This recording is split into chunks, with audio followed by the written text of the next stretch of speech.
لا حول ولا قوة إلا بالله العلي العظيم.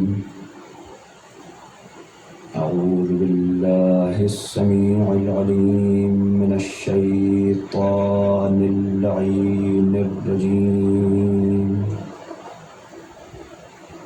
بسم الله الرحمن الرحيم. الحمد لله رب النور العظيم ورب الكرسي الرفيع ورب البحر المسجور ومنزل التوراة والإنجيل والزبور ورب الظل والحرور ومنزل القرآن العظيم ورب الملائكة المقربين والأنبياء والمرسلين. والصلاة والسلام والتحية والإكرام على عبده ورسوله ونبيه وأمينه ونجيبه وصفيه وصفوته وخاصته وخالصته وخيرته من خلقه سيدنا ومولانا ومقتدانا أبي القاسم المصطفى محمد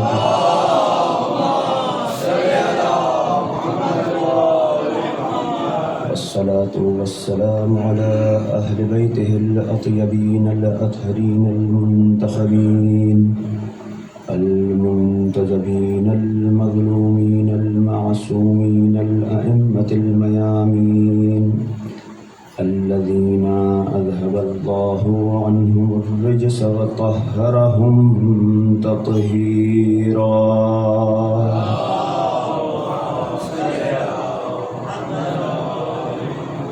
ولا سيما ابن الزهراء بقية الله في الأرضين روحي وأرواح العالمين لتراب مقدمه الفداء ولعنة الدائمة والأبدية على أعدائهم أجمعين.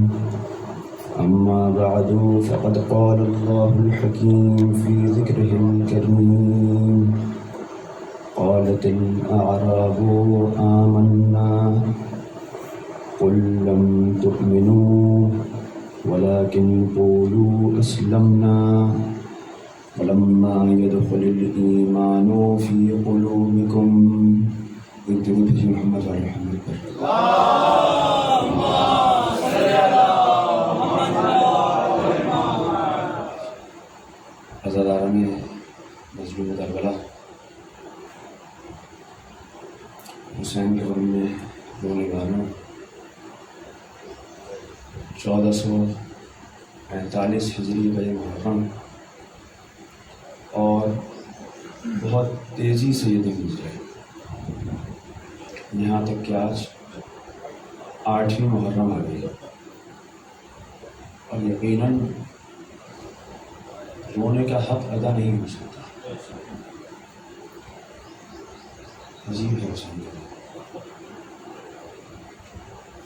ثواب کے غرض سے آپ کے سامنے معروضات پیش کرنے کے لیے جس آیت کو سرنامہ کلام قرار دیا ہے یہ سورہ حجرات کی 14ویں آیت ہے جس میں پروردگار عالم یہ ارشاد فرما رہا ہے کہ ایک دعویٰ ہے جو کچھ لوگوں نے کیا ہے اور اس دعوے کو پروردگار عالم نقل کر رہا ہے. کہ قالت الاعراب آمنا، یہ حجاز کی سرزمین پر رہنے والے عرب بدو ان کا دعویٰ یہ ہے کہ یہ کہتے ہیں آمنا کہ ہم ایمان لے آئے.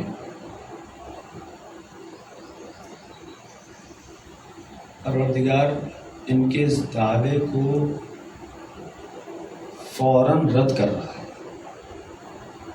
یعنی انہوں نے ایک ایسی بات کہی ہے کہ جس میں وہ سچے نہیں ہیں. اور بات یہ ہے کہ وہ ایمان لے کر آئے، ان کا کہنا یہ ہے۔ اور پروردگار عالم کیونکہ انسان کے دل اور اس کے درمیان حائل ہو جاتا ہے، یعنی ان اللہ یحول بین المرء وقلبہ، پروردگار وہ ہے جو کہ انسان اور اس کے قلب کے درمیان حائل ہو جاتا ہے، یعنی انسان اور اس کی جان اس کے سے بھی زیادہ نزدیک اگر کوئی ذات ہے تو وہ یہی پروردگار ہے۔ یعنی انسان کسی کو بھی دھوکہ دے سکتا ہے، کسی کے بھی سامنے جا کر جھوٹ بول سکتا ہے، لیکن پروردگار کے سامنے جھوٹ نہیں بول سکتا، دھوکہ نہیں دے سکتا، جھوٹا دعویٰ نہیں کر سکتا۔ اور ان عربوں نے آ کر پروردگار کے سامنے تو نہیں، لیکن پروردگار کے نبی کے سامنے آ کر جھوٹا دعویٰ کیا اور کہا کہ قالت الاعراب آمنا، ہم ایمان لے کر آئے ہیں۔ پروردگار عالم نے پیغمبر کی بات کو مزید مستند کرنے کے لیے، ایسا نہیں کہ پیغمبر نہیں جانتے تھے کہ یہ جھوٹا دعویٰ کر رہے ہیں، پیغمبر جانتے تھے، لیکن پروردگار عالم نے پیغمبر کی بات کو مزید مستند کرنے کے لیے کہا کہ قل لم تؤمنوا، اے رسول یہ جو اعراب آپ کے سامنے آ کر کہتے ہیں کہ ہم ایمان لے کر آئے ہیں، آپ ان سے کہیے، یعنی حقیقت کو جاننے والا پروردگار اور اس حقیقت کی زبان جناب ختمی مرتبہ،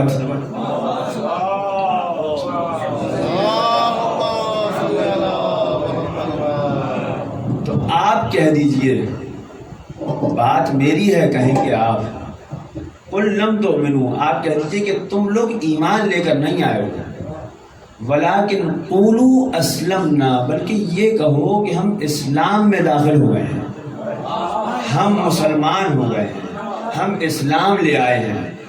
ولما يدخل الایمان فی قلوبکم، اور صرف بات یہیں پر نہیں رکی، اور مزید کہا نہ صرف یہ کہ ایمان لے کر نہیں آئے ہو، کہو کہ تم نے اسلام کو قبول کیا ہے اور ابھی تک ایمان تو تمہارے دلوں میں داخل ہوا ہی نہیں ہے۔ یہ اس آیت کے ٹکڑے کا ایک ترجمہ، اور آپ اس آیت کے اوپر اگر غور کرنا شروع کریں تو انسان بہت سارے ابواب یہاں سے کھولے گا، بہت سارے معارف اس کے اوپر کھولیں گے، لیکن ایک موٹی سی بحث جو سامنے اس میں نظر آتی ہے وہ یہ کہ پروردگار اسلام اور ایمان کے درمیان فرق کر رہا ہے۔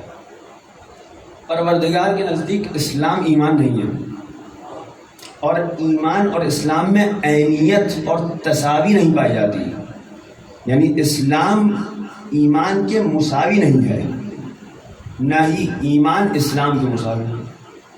جبکہ ہم یہ دیکھتے ہیں کہ اگر لوگوں کے درمیان جا کر پوچھا جائے، کسی بھی شعبے کا انسان ہو، اس سے جا کر سوال کیا جائے کہ آپ بتائیے کہ ایمان کس کو آ جاتا ہے، تو اب ہر انسان اپنی خاص ذہنیت کے اعتبار سے جواب دے گا۔ مثلاً وہ کہے گا کہ آج کے اس دور میں اگر کوئی سچا ہے تو وہی ایماندار ہے۔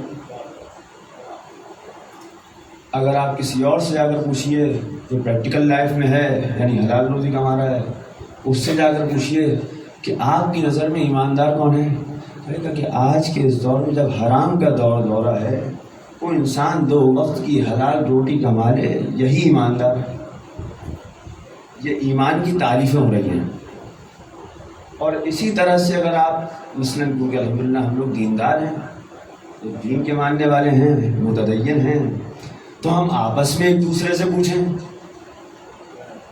دیگر بقیہ جو مسلمان ہمارے بھائی ہیں جو دیندار ہیں، الحمدللہ نمازیں روزے سب بہترین طریقے سے انجام پاتا ہے، وہاں جا کر انسان پوچھے آپ کی نظر میں دیندار کون ہے، تو اب دینداروں کا بھی ایمان کے بارے میں جواب آئے گا۔ اور جواب کیا آئے گا؟ اگر کوئی انسان اول وقت میں 5 وقت جماعت میں آ کر پہلی صف میں نماز کو ادا کر رہا ہے، زکوٰۃ کو دے رہا ہے، اور اگر اس کے اوپر حج واجب ہو گیا ہے اور وہ حج بھی بجا لائے، تو اس سے بڑا مومن تو کوئی ہے ہی نہیں، یعنی گویا وہ ایمان کے عروج پر پہنچ چکا ہے۔ ہر انسان ایمان کی تعریف اپنے خاص ذہنیت اور اپنے خاص زندگی کے طرز کے مناسبت سے ایمان کی تعریف کرتا ہوا دکھائی دے رہا ہے۔ ہر آدمی کہہ رہا ہے کہ ایمان یعنی یہ، ایمان یعنی یہ، ایمان یعنی یہ۔ آپ کسی اور شعبے میں چلے جائیں، وہاں پر آپ کو ایمان کی اور تعریفیں مل جائیں گی۔ یہ میں نے آپ کے سامنے بہمانہ مثال 2-3 نمونے پیش کیا۔ اسلام اور ایمان یہ چیزیں کون سی چیزیں ہیں؟ کیا یہ چیزیں وہ چیزیں ہیں کہ جو خود لوگوں نے ان کو ایجاد کیا ہو؟ دیکھیے نا، اگر مثلاً کہا جائے کہ کمپیوٹر کس نے ایجاد کیا؟ انسان نے۔ اس کے اندر کہا گیا کہ اس کے اندر فلاں پروگرام انسٹال ہوگا، فلاں سافٹ ویئر انسٹال ہوگا، اس سافٹ ویئر کے اندر فلاں چیز کو یہ کہا جائے گا، اس چیز کو یہ کہا جائے گا، یا ہارڈ ویئر میں اس کی باہر کی چیزیں ہیں جو نظر آ رہی ہیں، یہ مانیٹر ہے، یہ سی پی یو ہے، یہ ماؤس ہے، یہ کی بورڈ ہے، فلاں ڈھماکہ، جو کچھ بھی جتنے بھی اعضاء ہیں، جتنے بھی اس کے اجزاء ہیں، ان سب کو نام دیے گئے۔ نام کس نے دیے؟ انسانوں نے۔ کیوں انسان نے نام دیا؟ کیونکہ اس کی اپنی تخلیق تھی،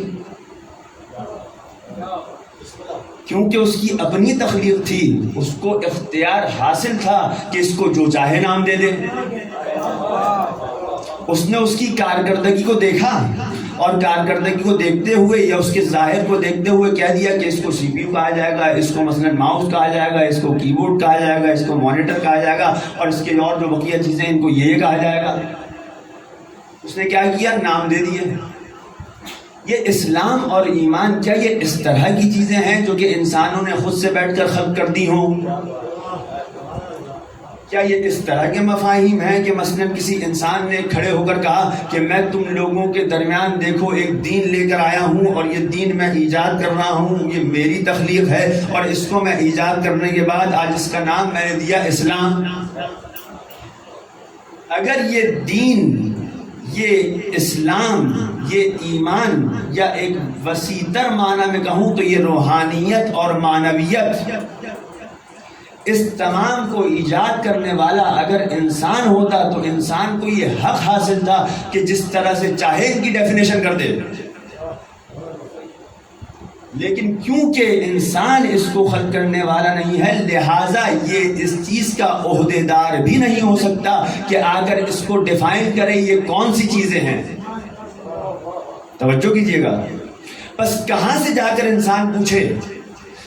ہونا یہ چاہیے کہ کیونکہ یہ دین پروردگار کا ہے، انسان جا کر پروردگار سے پوچھے، پروردگار تو بتا کہ اسلام کس کو کہا جاتا ہے، ایمان کس کو کہا جاتا ہے۔ ہونا یہ چاہیے، تقاضا یہی تھا کہ انسان، حق کا تقاضا یہی تھا کہ انسان پروردگار کی بارگاہ میں جا کر پوچھے، لیکن انسان تو اتنا ناقص ہے کہ اپنے پروردگار سے کلام کرنے اور اس کی باتوں کو سننے پر قادر ہی نہیں ہے، تو اب پوچھے تو کس طرح سے؟ تو اب لا محالہ ایک واحد راستہ جو دکھائی دیتا ہے وہ یہ کہ جائے پروردگار کے بندوں کی بارگاہ میں، اور اس طرح کے بندے کہ جن کے لیے پروردگار عالم کے ہی نمائندوں نے یہ تعبیر بیان کی ہو کہ اگر تم پوچھنا چاہتے ہو ہم اہل ذکر سے پوچھو، اگر تم پوچھنا چاہتے ہو پروردگار کی وحی کے بارے میں تو جا کر ترجمان وحی الہی سے پوچھو کہ جن کے لیے زیارت جامعہ کبیرہ کے اندر آیا، السلام علیکم یا تراجمت وحی اللہ، اے وحی الہی کے ترجمانوں آپ پر سلام ہو۔ انسان ان کی بارگاہ میں جائے، ان سے جا کر پوچھے، اور خدا کا درود و سلام ہو ان ہستیوں پر کہ جنہوں نے ائمہ کی زندگی میں جا کر ان سے وہ سوالات پوچھے کہ جو ان سے سوال پوچھنے کا حق تھا۔ انہیں میں سے ایک صحابی امام ششم کے، امام صادق علیہ السلام کی صحابی جناب زید ہشام آ کر سوال کرتے ہیں مولا سے، کہتے ہیں کہ ارأیت من دخل فی الاسلام الیس هو داخلا فی الایمان؟ بالکل یہی سوال، اسلام اور ایمان کا فرق۔ مولا لفظ دیکھیے گا، کیا لفظ پوچھ رہے ہیں، کس لفظ سے پوچھ رہے ہیں؟ ارأیت، مولا مجھے خبر دیجیے،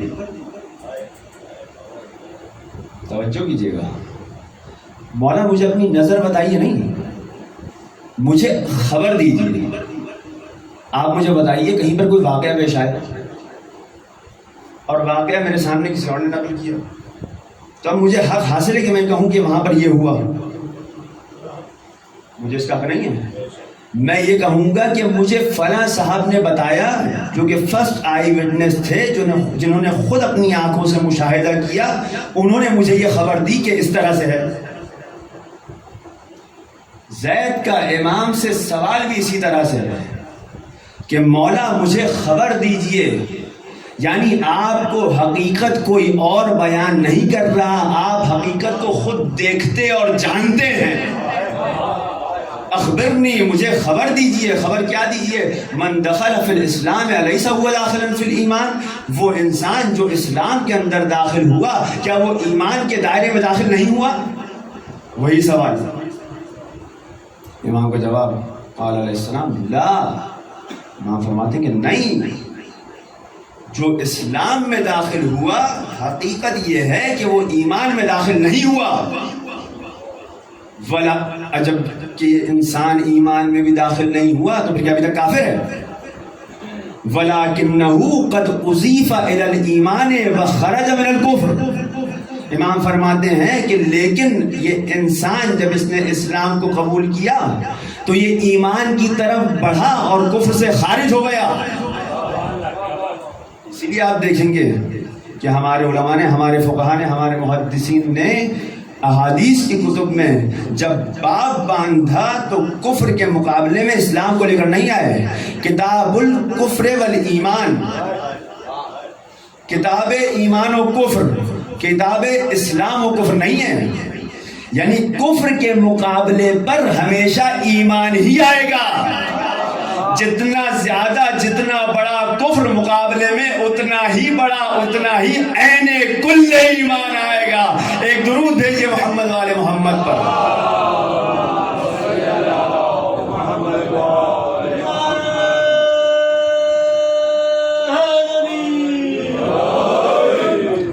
یہ کفر و ایمان کی گفتگو ہے.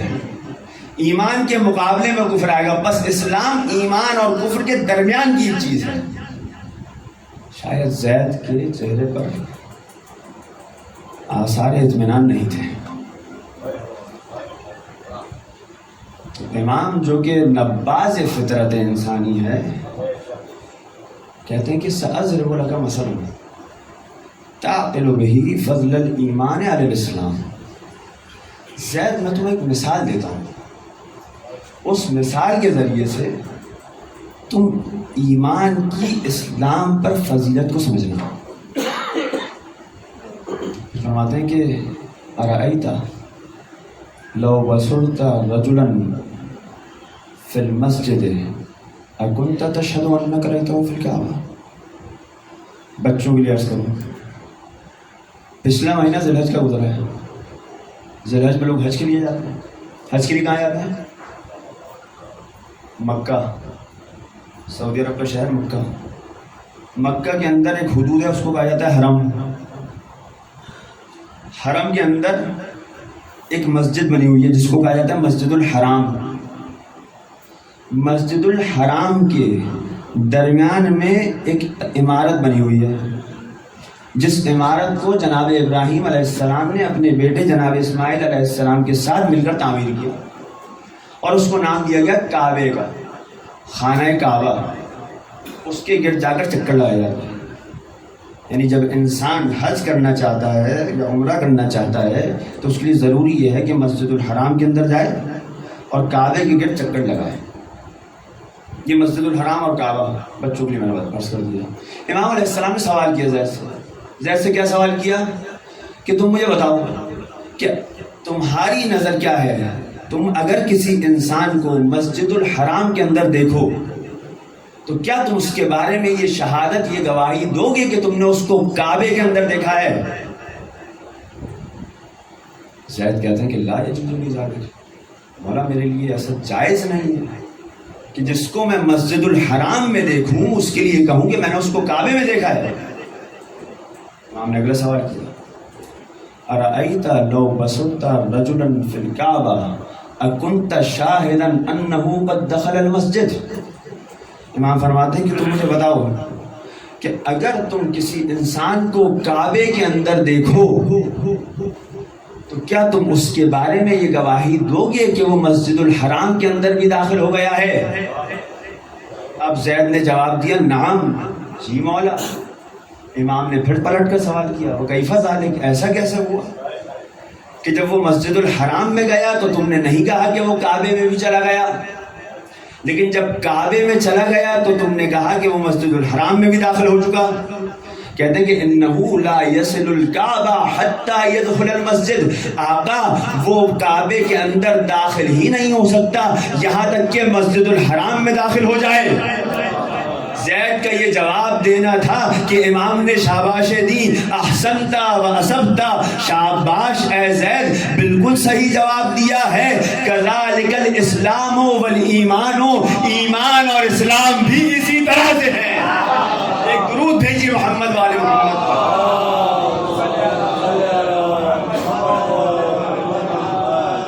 اسی حدیث کے مضمون کو امام باقر علیہ السلام نے ارشاد فرمایا،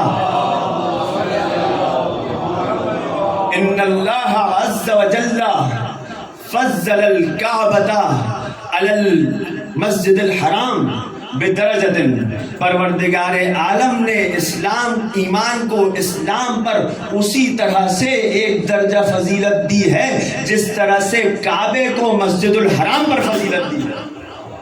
یعنی مسجد الحرام کا اگر کمال دیکھنا چاہتے ہو تو اپنے آپ کو کعبے کے اندر لے کر چلے جاؤ، اور اگر کوئی انسان یہ چاہتا ہے کہ ایک کامل اسلام کے اندر چلا جائے، ایک ایسا اسلام کہ جس کے اوپر الیوم اکملت لکم دینکم کی مہر لگ چکی ہو، تو اپنے آپ کو ولایت مولا کائنات کے اندر لے کر چلا جائے۔ ایک درود بھیجیے محمد والے محمد پر۔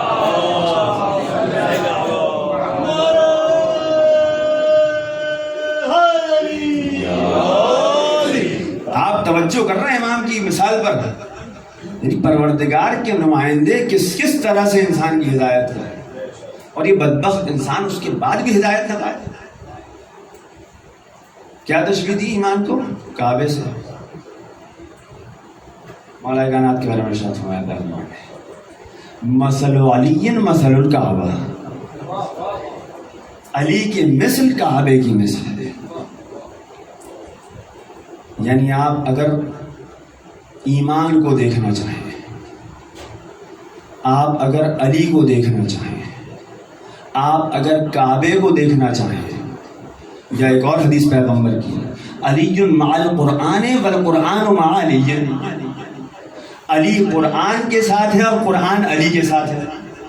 یعنی آپ قرآن کو دیکھنا چاہیں، علی، قرآن، کعبہ، ایمان، یہ تمام کے تمام آپس میں جڑے ہوئے ہیں، بلکہ میں یوں نہ کہوں کہ یہ آپس میں ایک دوسرے سے جڑے ہوئے ہیں، بلکہ یہ ایک ہی حقیقت ہے کہ جب انسان کی صورت میں دکھائی دیتی ہے تو علی نظر آتی ہے، اگر کتاب کی صورت میں دکھائی دیتی ہے تو قرآن نظر آتا ہے، اگر عقیدے کی صورت میں دکھائی دیتی ہے تو ایمان نظر آتا ہے، اگر عمارت کی صورت میں دکھائی دیتی ہے تو کعبہ نظر آتا ہے۔ حضرت امیر المومنین کی ذات پر ایک درود بھیجیے۔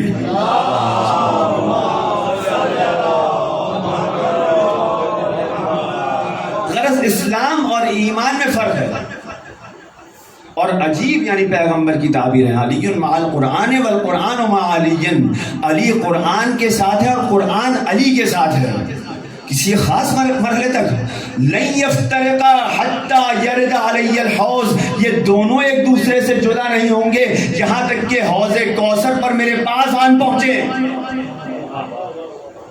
اب آپ توجہ کریں گے حالات حاضر کے بارے میں تھوڑی گفتگو کریں گے۔ یہ جو انسان بعض اوقات ایک دوسرے کے مقابلے میں جب کھڑا ہوتا ہے اور بحث اور گفتگو علمی ہو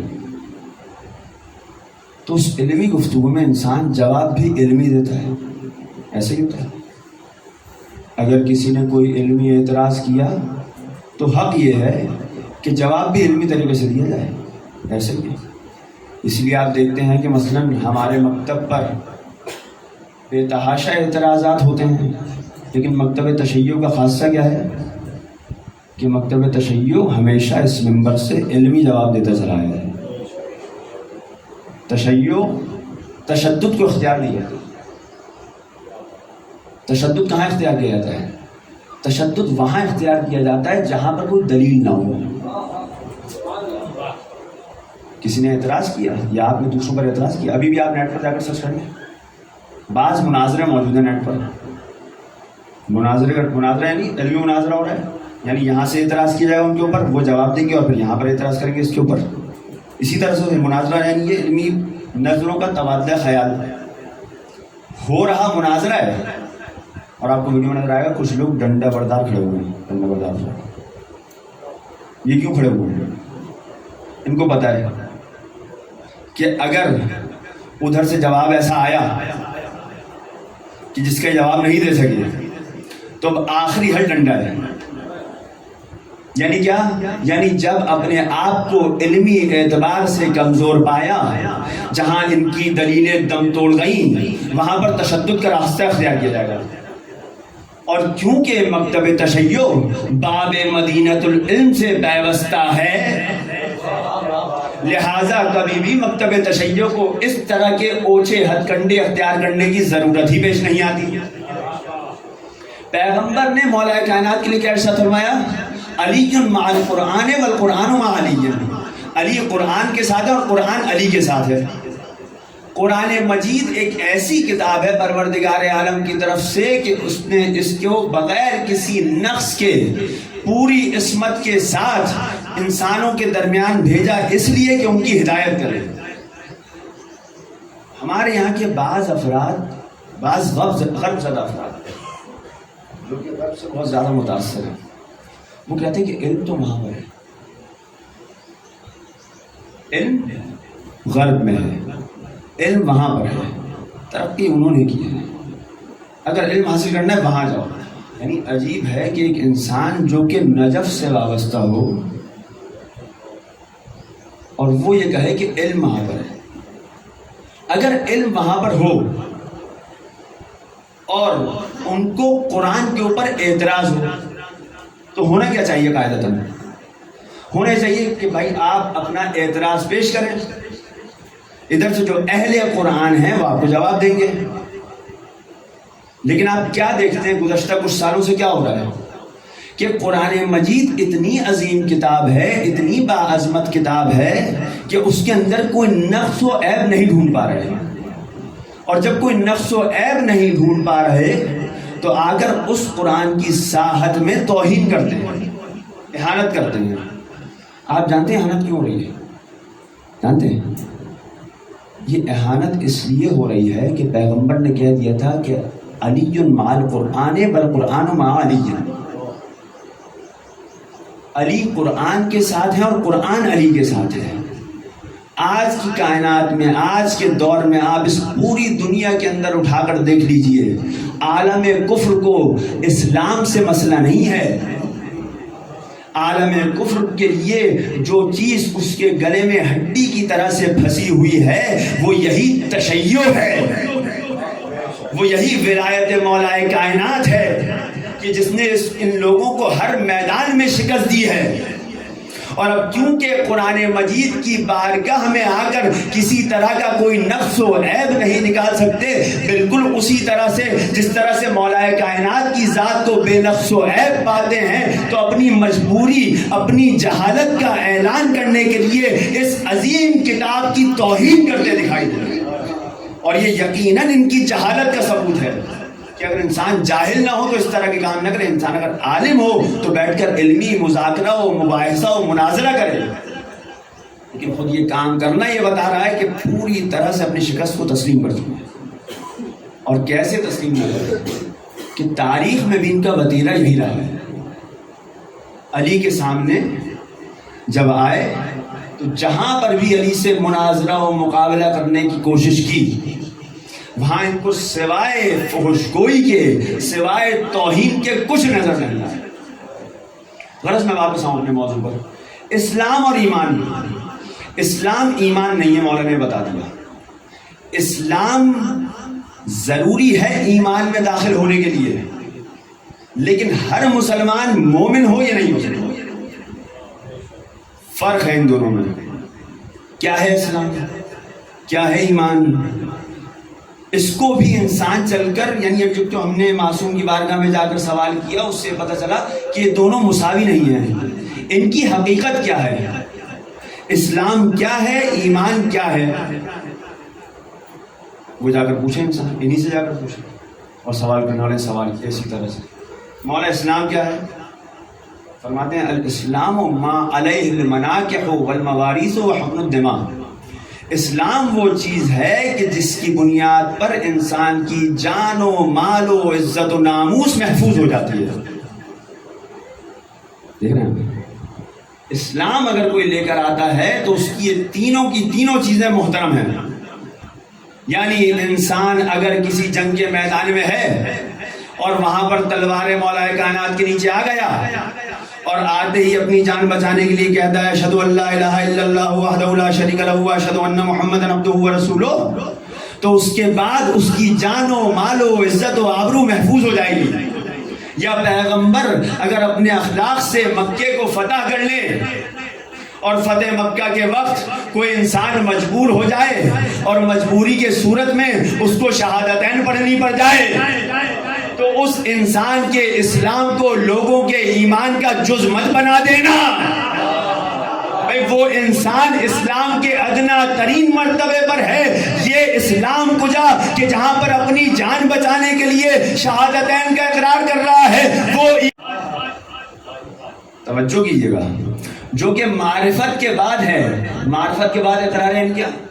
میں مثال دوں، میں خدا نہ خواستہ مثلا کسی کے اوپر ایسا وقت ہے کہ انسان ہاسپٹل میں بیٹھا ہوا ہے، ہاسپٹل میں بیٹھا ہوا ہے، میرے ساتھ ایک سوار صاحب موجود ہیں اور انہوں نے بتایا کہ کچھ افراد کوریڈور میں سے گزر رہے ہیں، مجھ سے میں کہا کہ یہ ڈاکٹر جا رہے ہیں، ڈاکٹر صاحب جا رہے ہیں ہاسپٹل میں، تو ڈاکٹر جا گیا، مریض جا گیا، تیماردار جا گیا، یہ نہیں سب تین افراد میں سمجھے ڈاکٹر ہیں، ٹھیک ہے کیا نہیں، یہ ڈاکٹر مثلاً آرتھوپیڈک ہے،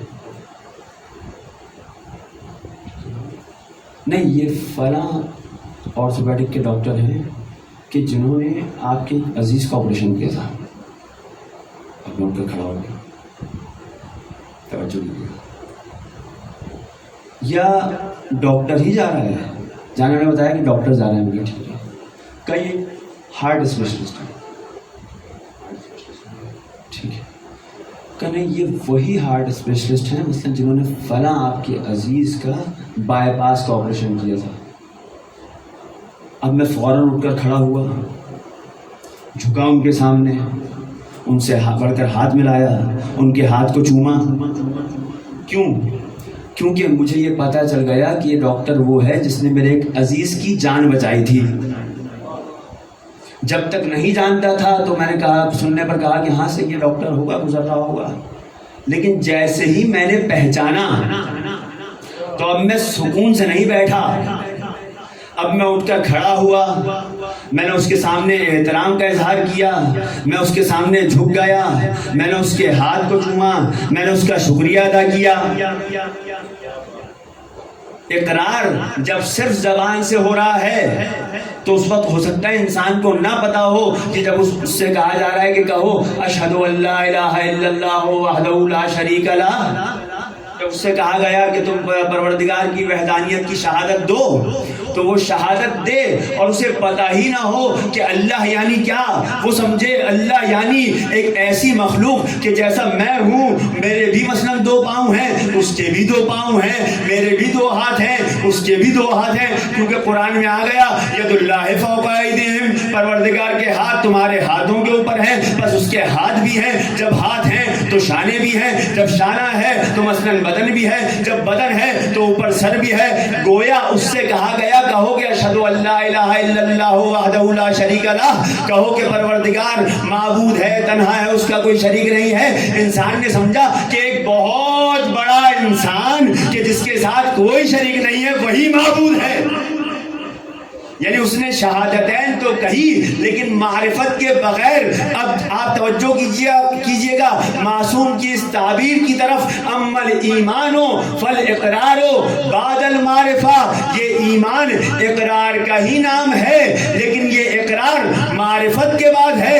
معرفت کے بعد ہے یعنی کیا؟ جب کہا اشہد ان لا الہ الا اللہ تو پروردگار کو پہچانتا ہے اس حد تک کہ پروردگار کوئی عام مخلوق نہیں ہے. وہ اتنا جلی ہے کہ جہاں پر میرا طائر فکر پرواز نہیں کر سکتا.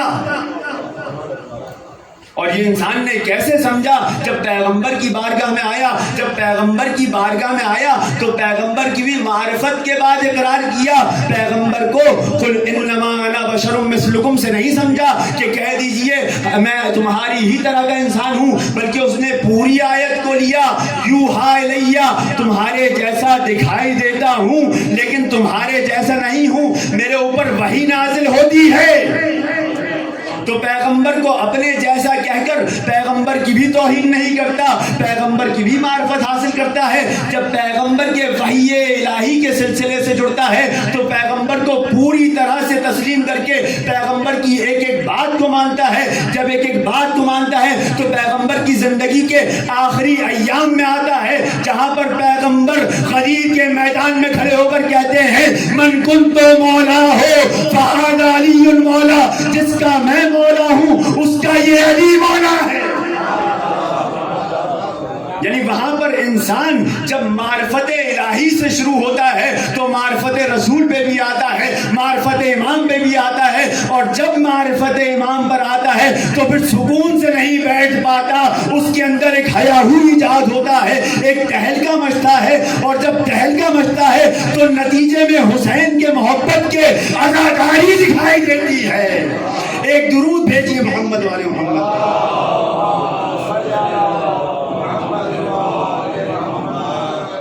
یہ آپ نے دیکھا، یہ معرفت کا نتیجہ ہے عزاداری.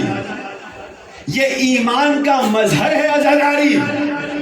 یہ ان علموں کو جا کر بوسہ دینا، ان تابوتوں کا احترام کرنا یہ شرک نہیں ہے، یہ توحید کا تقاضا ہے. کیونکہ پروردگار کو مانتے ہیں، پروردگار کے برگزیدہ بندوں سے منسوب ہر چیز لائق احترام ہوا کرتی ہے. اس لیے اس علم کا بھی احترام ہے، اسی لیے علم کے پھریرے کا بھی احترام ہے. ورنہ اگر جب تک آپ نیت نہ کریں، بازار سے جب آپ خریدنے کے لیے گئے تو یہ پھریرا ایک کپڑا ہے، کپڑے کا ٹکڑا ہے. اسی طرح سے مثلاً اس کا دستہ جو اوپر لگا ہوا ہے لوہے کا ٹکڑا ہے. لیکن آپ نے یہ سوچ لیا کہ آپ اس کو علم عباس پر لگائیں گے، اب یہ محترم ہو گیا. بالکل اسی طرح سے ایک انسان احرام کا لباس باندھ لے اور محرم ہونے کی نیت نہ کرے. جب نیت نہیں کرے گا تو اب اس احرام کی کوئی حیثیت نہیں ہے. لیکن یہ انسان کی نیت ہے جو کہ اسی احرام کے کپڑے کو احترام دے دیتی ہے. اسی کا مظہر عزاداری کے اندر. امام علیہ السلام سید الشہداء علیہ السلام انسان کو ایمان کو سمجھانے کے لیے نہیں کہ تم اپنے آپ کو خود سے صاحبان ایمان بنا کر ایمان کے عروج پر مت سمجھ لینا. جب تک عین ایمان کی حقیقت کی ایک شعاع تمہارے دل پر نہ پڑ جائے اور امام کی حقیقت کی ایک کرن اگر کسی کے دل پر پڑ جائے تو وہ عباس کی طرح کا ہوتا ہے. وہاں پر پھر انسان خود نہیں ہے. عباس کو آپ دیکھیے تاریخ میں مولانا ابوالفضل عباس کے بارے میں آپ کو کچھ ملے گا؟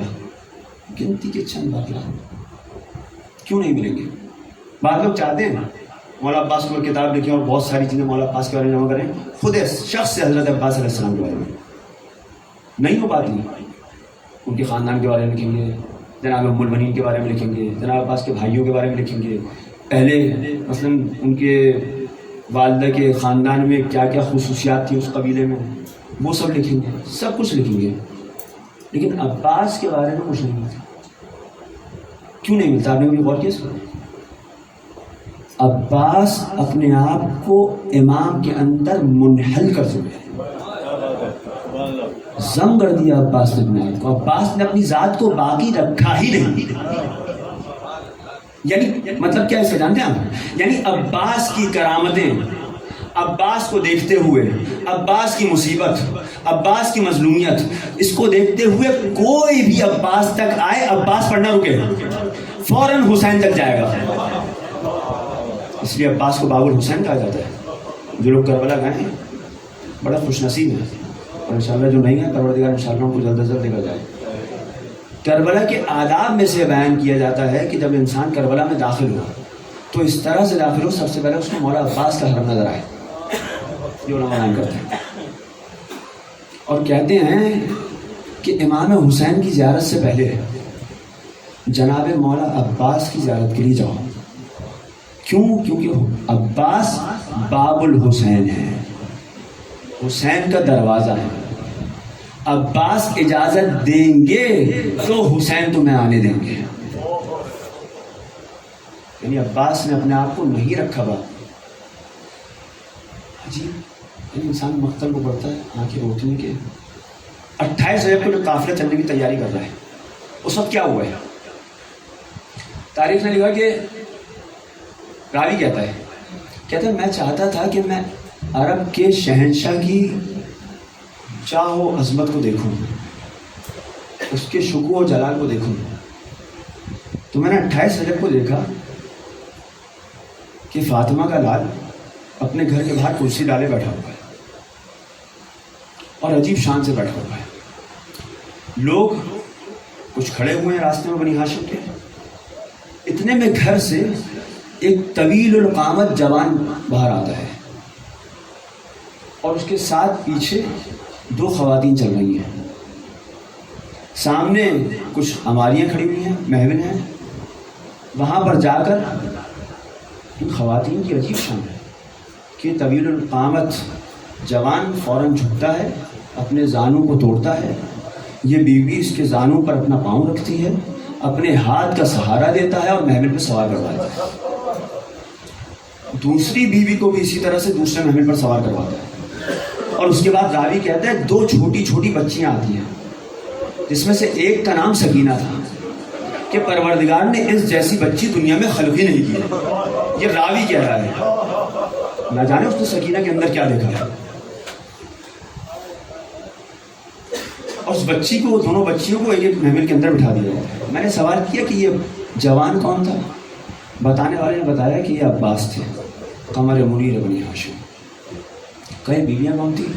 کہا یہ ایک علی کی بڑی بیٹی تھی زینب، اور دوسری علی کی دوسری بیٹی تھی ام کلثوم. بہت شان سے سوار کروایا عباس نے. اور اس طرح سے دیگر بنی ہاشم کے جوان اپنے محارم کو لے کر محفلوں میں سوار کروا رہے ہیں. راوی کہتا ہے کہ جب سب سوار ہو گئے تب حسین ایک دفعہ اپنی کرسی سے اٹھے اور اٹھ کر کہتے ہیں این اخی، این قمر بنی ہاشم ابو الفضل عباس، میرا بھائی ابو الفضل عباس کہاں ہے؟ فوراً مجھے ایک آواز سنائی دی، لبیک لبیک یا سیدی، اے آقا میں حاضر ہوں. حسین نے کہا قدم لی جوادی، اے عباس میری سواری کو لے کر آؤ. میں کہوں گا مولا عباس موجود تھے، زینب کو بہت شان سے سوار کروایا، ام کلثوم بھی بہت شان سے سوار ہوئی، آپ کے لیے سواری لانے والا موجود تھا. لیکن ہائے عصر عاشور میں کیا ہوگا؟ عباس عاشورہ کے دن میرا مولا علمدار حسین ہے. علمدار حسین ہے یعنی کیا؟ یعنی جب تک علم اٹھا ہوا ہے شکست نہیں ہوئی، جب تک علم بلند ہے حسین کا لشکر لڑ رہا ہے. صبح سے جنگ تن بتن ہو رہی ہے، ایک ایک جا کر لڑ رہے ہیں. ادھر سے امام کے اصحاب جاتے ہیں، ایک صحابی جاتا ہے، ادھر سے ایک آدمی آتا ہے دشمن کا، وہ لڑائی کرتا ہے. جب جنگ تن بتن ہو رہی ہے اس وقت عباس کیا کر رہے ہیں؟ عباس تو ذرا نہیں کھڑے ہیں، نہیں، خیموں کے پیچھے آگ جلائی گئی. عباس کی معمولیت وہاں پر ہے، عباس کی ذمہ داری وہاں پر ہے کہ دیکھو عباس پیچھے سے کوئی حملہ نہ کرے. میرا مولا صبح سے لے کر عصر عاشور تک اس محاذ پہ تنہا اہل حرم کے خیموں کی حفاظت کر رہا ہے. علم ہاتھ میں ہے, کسی کی مجال نہیں ہے آگے آئے, اور جیسے ہی کوئی آگے بڑھتا ہے عباس کچھ ہی آگے بڑھتے ہیں کہ لوگ میلوں فرار کرتے ہیں. عباس اپنے گھوڑے پر بیٹھے ہوئے اس ذمہ داری کو انجام دے رہے ہیں. زہیر قین آتے ہیں, کہتے ہیں کہ عباس مجھے تم سے تمہارے بابا کے بارے میں کچھ بات کرنی ہے. گھوڑے سے نیچے آؤ. عباس کہتے ہیں کہ زہیر تم دیکھ رہے ہو کس طرح کی حالت ہے اس وقت, میں گھوڑے سے نیچے نہیں آ سکتا, لیکن کیونکہ بابا کا نام لیا ہے میں بیٹھا ہوں, مجھے بات بیان کرو. کہتے ہیں کہ عباس تمہیں یاد ہے کہ تمہارے بابا نے تمہاری ماں سے شادی کیوں کی تھی؟ تاکہ تم حسین کی نصرت کر سکو, اور آج وہی دن ہے. تاریخ کہتی ہے کہ عباس نے کہا زہیر تم مجھے جوش دلانے کے لیے آئے ہو, میں ابھی تمہیں وہ دکھاؤں گا جو تم نے اس سے پہلے کبھی نہ دیکھا ہوگا. اور یہ کہہ کر عباس نے انگڑائی لی اور رکاب کو ٹھوکر ماری, رکاب ٹوٹ گئی. اتنی دیر میں اسی گفتگو کے درمیان دشمن کچھ آگے بڑھ چکا تھا. عباس نے اب جو بڑھ کر حملہ کیا تو تقریباً 100 سے زیادہ افراد کو فنار کیا, اور واپس پلٹ کر کہتے ہیں کہ زہیر تم نے دیکھا میں نے کیسی جنگ کی. ابھی عباس کو اذن وغا نہیں ملا تھا, ابھی عباس صرف حفاظت کر رہے تھے خیموں کی, اور کیونکہ عباس حفاظت کر رہے تھے بیویاں اپنے خیموں میں بہت ہی اطمینان سے تھی کہ ہماری چادریں محفوظ ہیں. بچے بہت خوش تھے کہ ابھی ہمارا چچا عباس موجود ہے, ابھی ہم پہ کوئی آنچ کوئی میلی نگاہ سے نہیں دیکھ سکتا. کسی کی کیا مجال کہ عباس کے ہوتے ہوئے زینب کی طرف دیکھ لے آنکھ اٹھا کر. عباس یہ ذمہ داری انجام دیتے ہوئے محسوس کر رہے ہیں کہ آقا حسین کے ساتھی آہستہ آہستہ کم ہوتے جا رہے ہیں, یہاں تک کہ آخر میں محسوس ہوا کہ آقا حسین تنہا رہ گئے. اور جب حسین تنہا رہ گئے تو عباس علم لیے مولا حسین کے پاس آئے اور کہتے ہیں کہ آقا میرا دم گھٹ رہا ہے.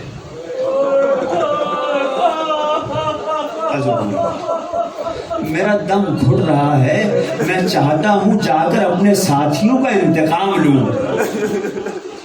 حسین جانتے ہیں کہ عباس کو اگر جنگ کی اجازت دے دی تو میدان جنگ کا نقشہ بدل جائے گا, اور ادھر سے عصر کا وقت نزدیک آ رہا ہے. ایک وعدہ ہے جو حسین کو وفا کرنا ہے.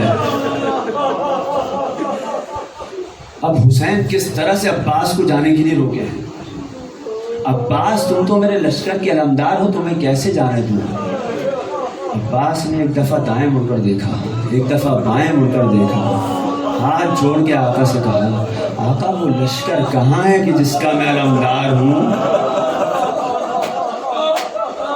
ارے لشکر باقی نہیں بچا, حسین بن ابن زہرا تنہا رہ گیا.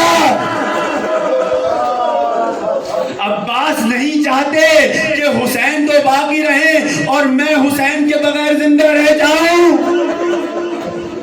نہیں آقا, مجھے آپ پر جان نچھاور کرنی ہے. حسین کس طرح سے روکے, عجیب مشکل میں ہے حسین.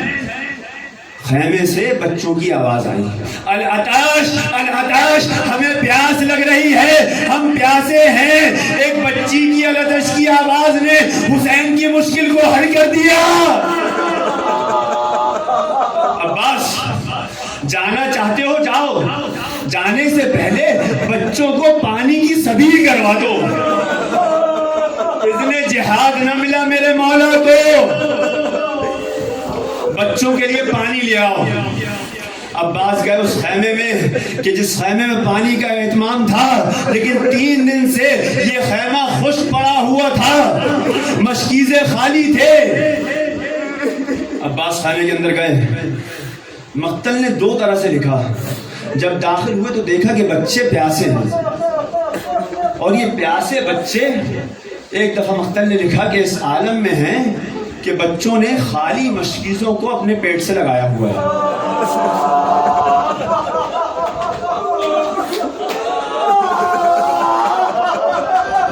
دوسری تعبیر سنیے. دوسری تعبیر مقتل نے یہ لکھی کیونکہ پانی کا خیمہ تھا نا تو اس کی زمین میں کچھ نمی تھی. حسین کے بچے اپنی قمیصوں کو اٹھائے اپنے شکم کو زمین کی نمی سے لگائے لیتے تھے.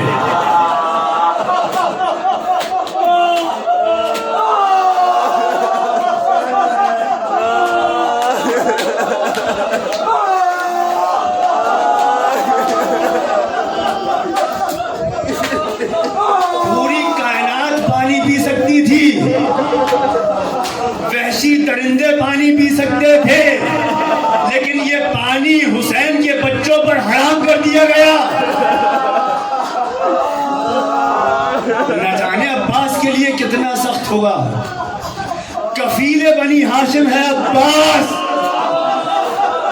آپ جانتے ہیں کفیل کا مطلب کیا ہے؟ یعنی پالنے والا. کفالت کی ذمہ داری ہے عباس کی. راستے میں پورے سفر میں کسی کو بھی کچھ چاہیے فوراً چچا عباس کو صلاح دی جاتی ہے, اور عباس اپنے پورے بھرم کے ساتھ ہر ایک کی حاجت روائی کرتا ہے.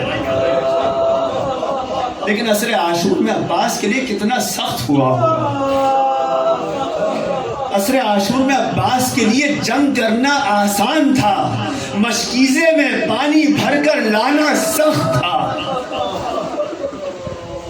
عباس نے سکینہ کو بلایا, میری بچی یہاں ہو, جاؤ مشکیزہ اٹھا کر لاؤ.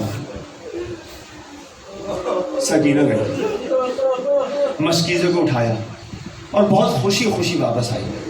بچوں کو کہتی ہے کہ اب کوئی ہائے پیاس کی صدا نہ لگائے, اب میرا چچا جا رہا ہے پانی لینے اور پانی لے کر آئے گا.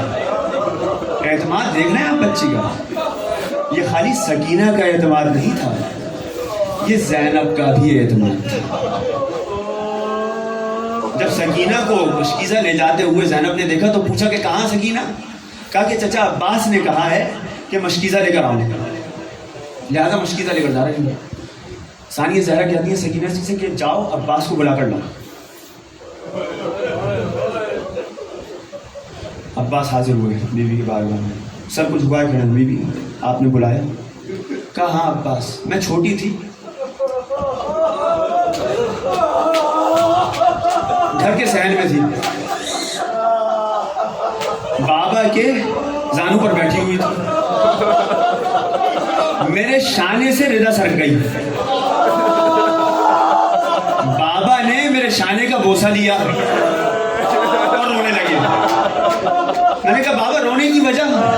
کہتے ہیں کہ ایک دن اسی شانے پر رسن بن دیں گے.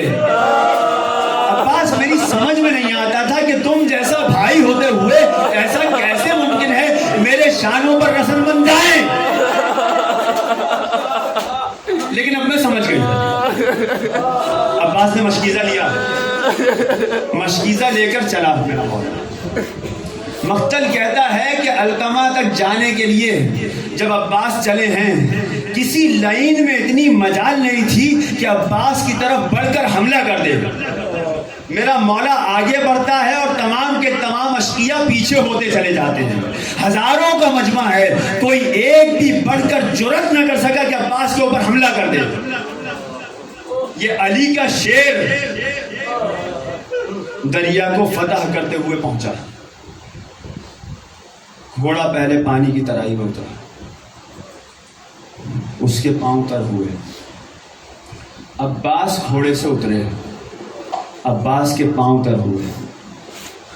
مشکیزے کو لیا, مشکیزہ بھی تو 3 دن سے خشک ہے, اور اس مشکیزے کو بھرنا ہے تو کچھ وقت تو لگے گا. مشکیزے کو پانی میں ڈالا, خشک مشکیزے کو بھرنے میں کچھ وقت لگا. عباس نے چلو میں بھر کے پانی کو اٹھایا فرات سے اور دیکھا. راوی کہتا ہے کہ عباس نے چاہا کہ ایک چلو پانی پی لیں, کیونکہ عباس بہت وقت سے پیاسے تھے. میں کہوں گا تجھے کیسے پتا کہ عباس نے پانی پینے کے لیے اٹھایا تھا؟ عباس 21 رمضان کو مولا کائنات کے پاس آیا. مولا کائنات نے وصیت کرتے ہوئے عباس کو نزدیک بلایا.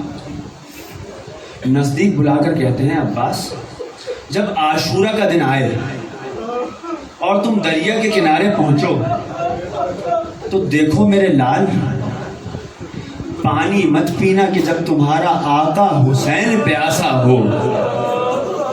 عباس نے شاید چلو میں بھر کے پانی اٹھایا اس لیے کہ اٹھا کر نجف کی طرف ایک دفعہ رخ کیا ہو, پانی کو اوپر لے کر آئے, کہا بابا آپ کی وصیت پر عمل کر دیا, پانی کو دریا کے منہ پہ دے مارا. قیامت تک یہ فرات کا پانی عباس کے لبوں کو ترستا رہے گا. ارے حسین پیاسے ہیں, حسین کے بچے پیاسے ہیں, حسین کا یہ آقا, حسین کا یہ غلام عباس پانی پی لے, ممکن نہیں ہے. کہتے ہیں لا ذوق الماء والحسین عطشانا, میں پانی نہیں پی سکتا جب کہ میرا مولا حسین پیاسا ہو. مشکیزہ بھر کر علم تھامے ہوئے میرا مولا سواری پر بیٹھا. اب عباس کی پوری توجہ اس طرف ہے کہ یہ مشکیزہ بھر کر خیموں میں لے جاؤں, کیونکہ اب حسین کے بچوں کو وعدہ دیا ہے عباس نے کہ میں تمہارے لیے پانی لے کر آ رہا ہوں. عباس علقمہ کے کنارے سے اس مشکیزے کو دائیں شانے پر تھام کر چلے اور دونوں ہاتھوں میں علم ہے, رکاب لگائی اور سواری چلنا شروع ہوئی. ادھر سے بیویوں کی اور بچوں کی نظر علم کے اوپر ہے کہ علقمہ کی طرف سے علم آگے بڑھ رہا ہے.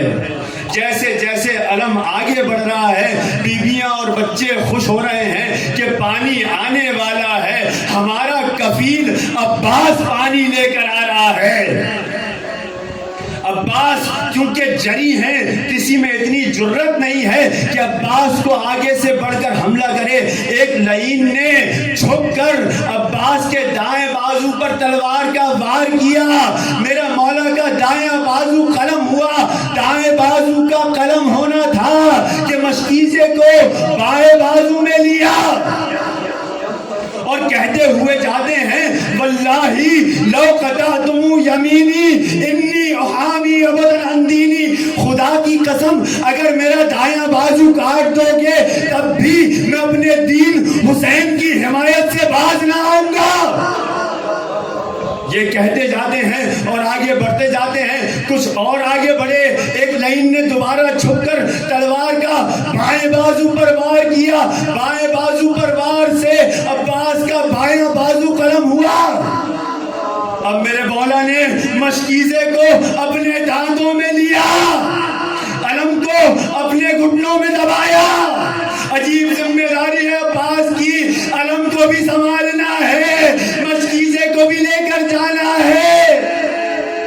جب دایاں بازو کٹا تو علم تھوڑا سا جھکا پھر اوپر ہوا, جب بایاں بازو کٹا پھر علم جھکا پھر اوپر بلند ہوا. سب کے حوصلے بلند ہیں کہ عباس علم کو تھامے لیے چلے آ رہے ہیں. عباس جب خیمے کی طرف بڑھ رہے ہیں, ایک لائن دیکھ کر سمجھ گیا کہ عباس کی طاقت اس مشکیزے کے اندر ہے. جب تک یہ مشکیزہ باقی ہے عباس کو نہیں روکا جا سکتا. تو عمر سعد ملعون نے حکم دیا کہ عباس کی آس توڑو. ارے کیسے توڑی جائے عباس کی آس؟ تیر کا نشان لگایا مشکیزے کے اوپر, اور جو تیر آ کر مشکیزے پر لگا پانی بہنا شروع ہوا. عباس کی ہاتھ ٹوٹ گئی. خیموں کی طرف بڑھتی ہوئی سواری کا عباس نے رخ موڑ دیا. ارے کس منہ سے جائے گا عباس خیموں میں؟ اپنے آپ کو گھوڑے کے اوپر روکے ہوئے ہیں. ایک لائن نے آنکھ کا نشانہ لیا, میرے مولا کی آنکھ پر تیر لگا, خون جاری ہوا. ایک لائن نے چھپ کر سر پر گرز کا وار کیا. اب عباس سمجھ نہ سکے, کٹے ہوئے ہاتھوں کے ساتھ آنکھ امیر ہے میرا مولا سواری سے نیچے آیا اور آواز دی علیکہ منی السلام یا ابا عبداللہ اخا ادرک اخاک، اے بھیا کی بھائی کی مدد کو آئیے، میرا آخری سلام قبول کیجئے۔ حسین نے عباس کا آخری سلام سنا، مقتل کہتا ہے فبان الانکسار فی وجہ الحسین، حسین کے چہرے پر آثار شکستگی ظاہر ہوئے، لیکن صرف ظاہر نہیں ہوئے، عباس کی طرف بڑھتے ہوئے حسین نے اپنی کمر کو تھاما، الان انکسر ظہری، اور عباس تم تو چلے گئے میری کمر ٹوٹ گئی۔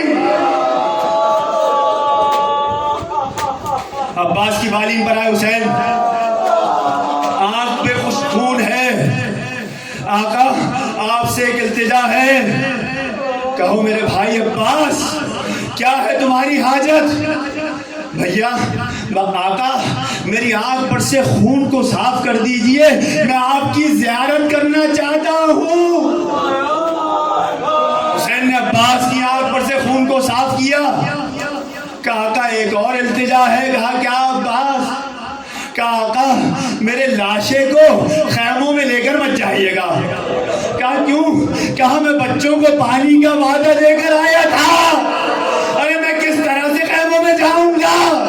حسین اٹھ کر کھڑے ہوئے، عباس کی روح پرواز کر گئی، ارے عباس تم نے دنیا میں رہتے ہوئے بھی ہماری مدد کی، دنیا سے جانے کے بعد بھی ہماری مدد کی۔